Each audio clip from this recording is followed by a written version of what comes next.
जय हिंद।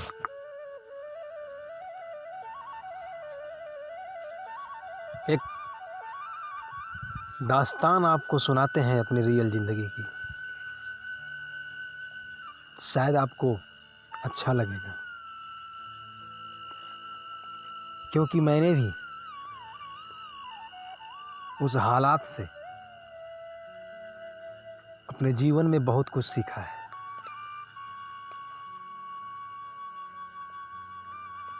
जब हमारा जन्म हुआ तो बेहद ही एक साधारण परिवार में हुआ और एक गरीब परिवार में हुआ। गरीबों के बीच में हुआ, गरीबों की बस्ती में हुआ।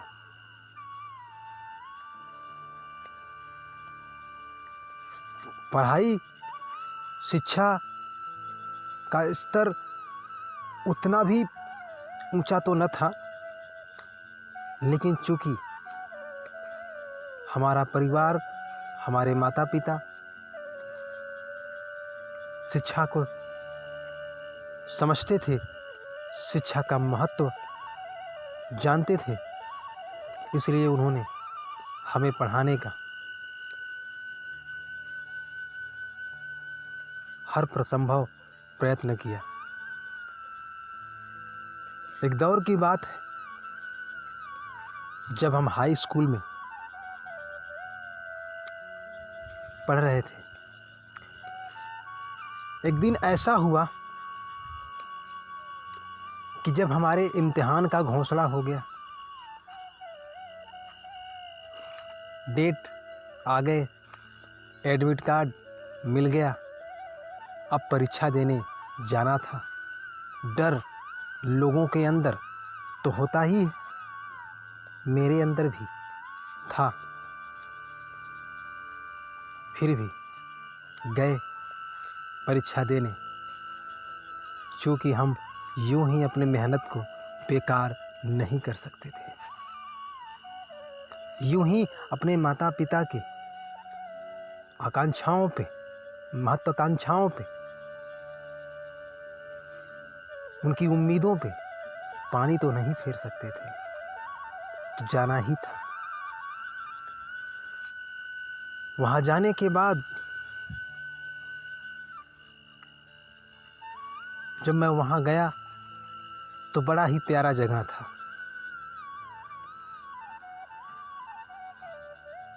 हिंदू और मुस्लिम दोनों समुदाय के लोग वहाँ रहते थे। एक धार्मिक स्थल था, बहुत सारे मस्जिद और बहुत सारे मंदिर भी वहाँ थे। बचपन में भी हमने यही सुना, यही पढ़ा, यही सीखा कि मुसीबत के समय भगवान साथ देते हैं। मुसीबत के समय भगवान रक्षा करते हैं।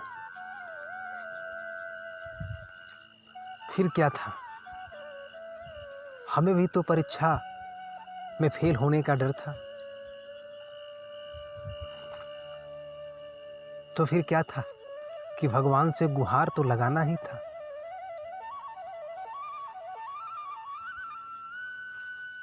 वहाँ का ऐसा कोई मंदिर और वहाँ का ऐसा कोई मस्जिद न बचा होगा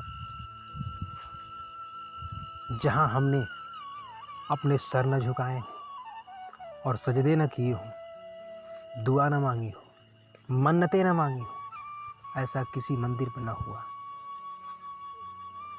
क्योंकि हमने उस धार्मिक नगरी में जितने भी मंदिर थे हर जगह मन्नतें मांगी, जितने भी मस्जिद थे हर जगह सजदे किए, सिर्फ इसलिए कि प्रभु आप हमें पास कर दीजिए।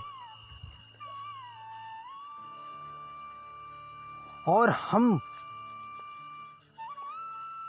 परीक्षा की तैयारी करना छोड़ करके हम मंदिरों की, भगवान के, अल्लाह के दर्शन करने में लग गए, क्योंकि हमारी मुसीबत हमारे भगवान ही दूर कर सकते थे। हम जहाँ रहते थे वो भी एक मुस्लिम समुदाय के घर में रहते थे। वहाँ एक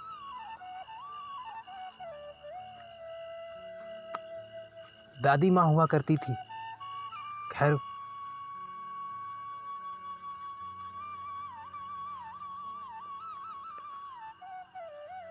वो दिल की इतनी अच्छी थी, दिल की इतनी साफ थी कि लोग हिंदू और मुसलमान कह के लड़ते थे, मुझे महसूस न हुआ कि इस बात में कितनी सच्चाई है, क्योंकि मैं वहाँ हिंदू था और वो वहाँ मुसलमान थी, लेकिन मोहब्बत, इंसानियत सब कुछ था। एक बेटे से, एक माँ अपने बेटे को जितना मानती है उतना वो भी हम लोगों को मानती थी। उन्होंने हम लोगों को पास होने के लिए दरगाह पे चादर भी चढ़ाई और हमने हर मंदिरों का चक्कर काटा, हर मंदिरों पे माथे टेके, हर मंदिरों पे मन्नतें मांगी, सर झुकाया। और हाँ, यहाँ तक कि भगवान से हमने बड़े बड़े वादे भी कर लिए। घुटनों के बगल चढ़ के दर्शन करेंगे, 5 किलो मीठा चढ़ाएंगे, 2 किलो मीठा चढ़ाएंगे, 1 किलो मीठा चढ़ाएंगे। ऐसे करते करते न जाने कितने मंदिरों में भगवान से कितने वादे कर बैठे। अच्छा ही हुआ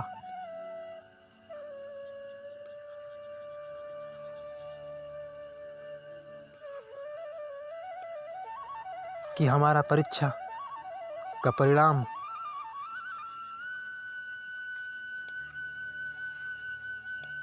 एक दिन आ ही गया।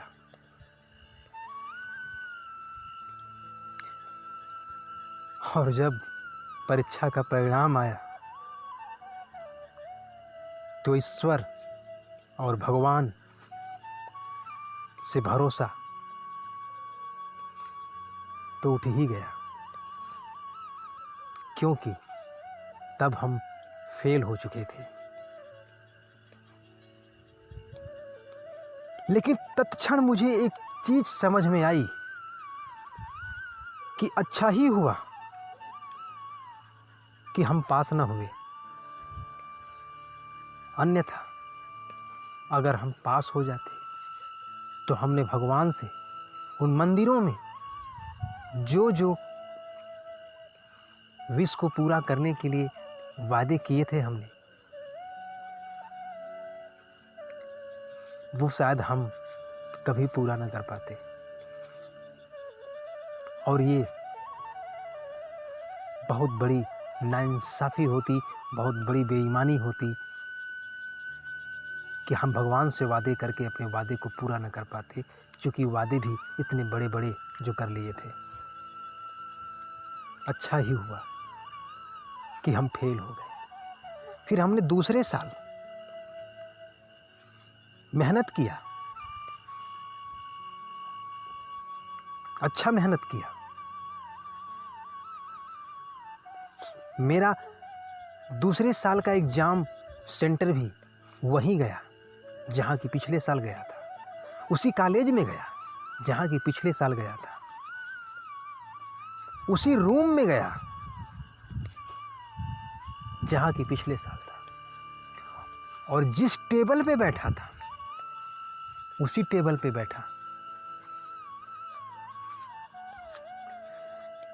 संयोग की ही बात थी, मेरे लिए एक संयोग की ही बात थी। लेकिन तब मैं फुल कॉन्फिडेंस के साथ अपना पेपर दिया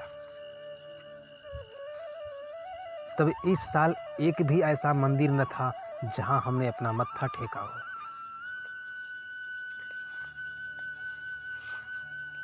एक भी ऐसा कोई मंदिर न था जहां हम जा करके भगवान से मन्नतें मांगे हों।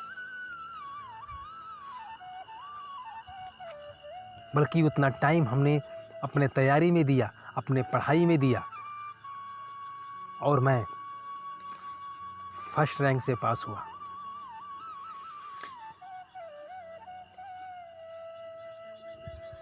तब उस दिन मुझे एक बात समझ में आ गई कि ईश्वर इंसान को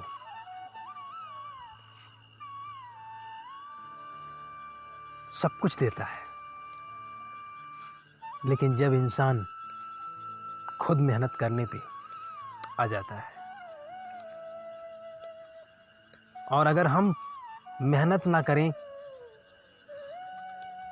तो वो परिणाम जो मेहनत करने से मिलता है वो आपको बिना मेहनत किए तो नहीं मिल सकता।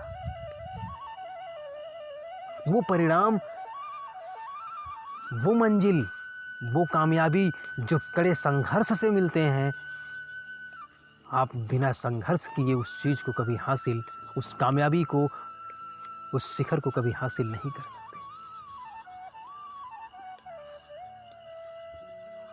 तब मुझे समझ में आया कि प्रभु ने, भगवान ने, ईश्वर ने इतनी मन्नतें मांगने के बावजूद भी हमें फेल किया और हमें कर्म का रास्ता दिखाया। और तब से जो मेरी आंखें खुली तो आज तक बंद न हुई,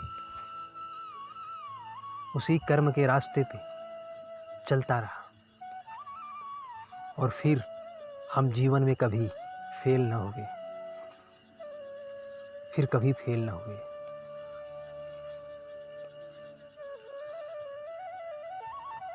प्रकृति इंसान को सब कुछ देती है, ईश्वर इंसान को सब कुछ देता है,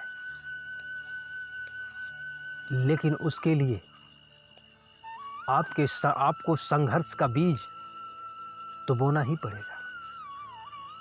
आपको संघर्ष तो करने ही पड़ेंगे।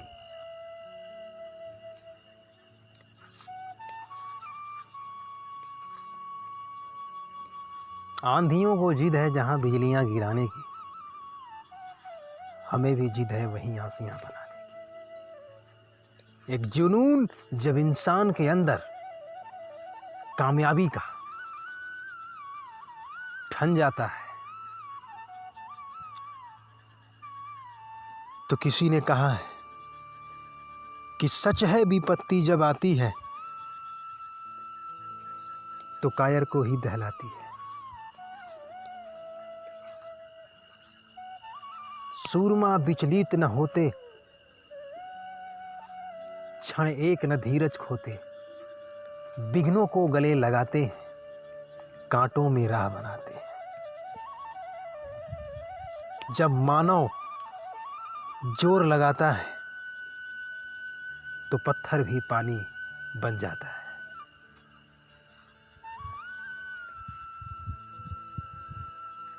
किरदार ऐसा जियो कि जो भी आपसे मिले आपका मुरीद हो जाए।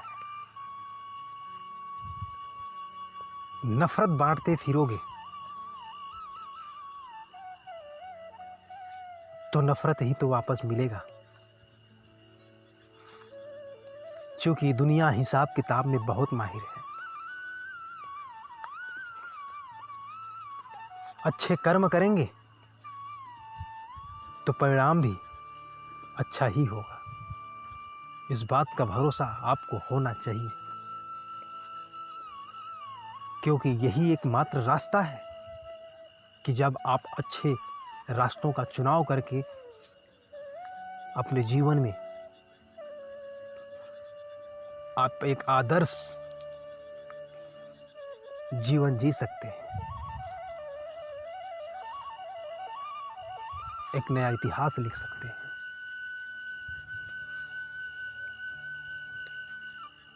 एक वो पद चिन्ह छोड़ सकते हैं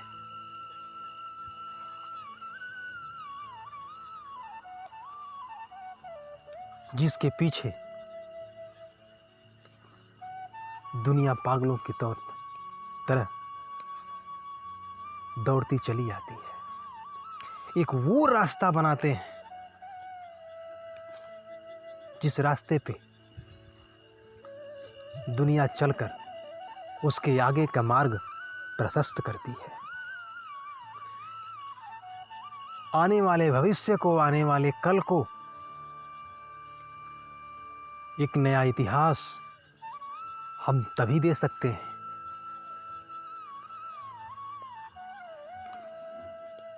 जब इंसान अपने जीवन में कर्म को ही अपना हथियार बना ले।